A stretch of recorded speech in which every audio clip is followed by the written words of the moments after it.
Every day where the little engines work, the crisp air is suddenly filled with a familiar noise. The lakes and mountains have many visitors, and Harold the helicopter flies the sky, making sure that no one is in trouble. All present and correct. Time to return to base. Then Harold noticed something. A sturdy diesel was coming round the mountain. Harold flew lower for a closer inspection.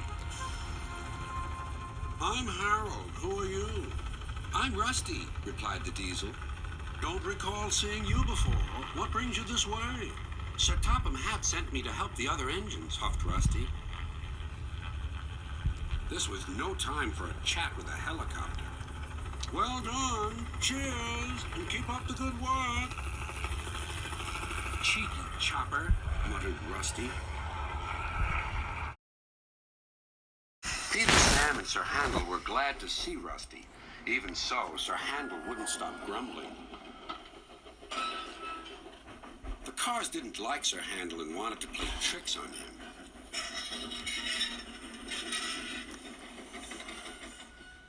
No one understands our feelings, sympathized Gordon. Now, if you were ill, you couldn't shunt cars. He did so next morning. I don't feel well, he groaned. There wasn't time to examine him, so some of his cars were coupled behind Peter Sam's coaches. Peter Sam didn't mind the extra work. He left his coaches at the station. Soon they reached the quarry where the cars were needed. Empty cars at the bottom of the slope are hitched to a cable. Loaded ones at the top are hitched to another. By their weight, loaded cars run down the steep slope, pulling the empty ones up. Peter Sam duly waited at the bottom of the slope for the loaded cars. He never bumped cars unless they misbehaved. But the loaded cars couldn't see him properly. They thought he was Sir Handel. Their chance for trickery had come. Faster! Faster! They yelled. No, no, wailed the empty cars. It's Peter Sam, but it was no use. Hurrah! Hurrah! Roared the cars. Peter Sam shut his eyes.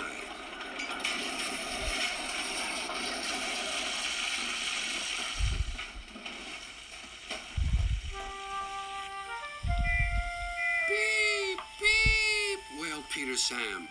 Rusty was working nearby and came to help clear up the mess. Bust my buffers, exclaimed Rusty.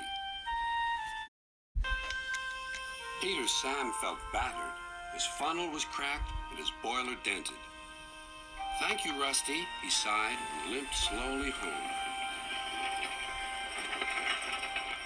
I'm sorry about your accident, said Sir Handel. I always stand well back. Cars don't like me. Why didn't you warn me? I didn't think. You never do. You can start thinking now while you're doing Peter Sam's work as well as your own. That'll teach you to pretend you are ill. When the wreckage was cleared away, Rusty set off along the line.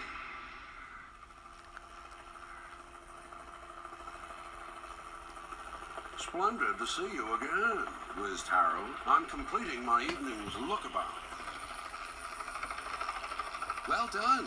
Cheers, and keep up the good work. And the little diesel purred back home.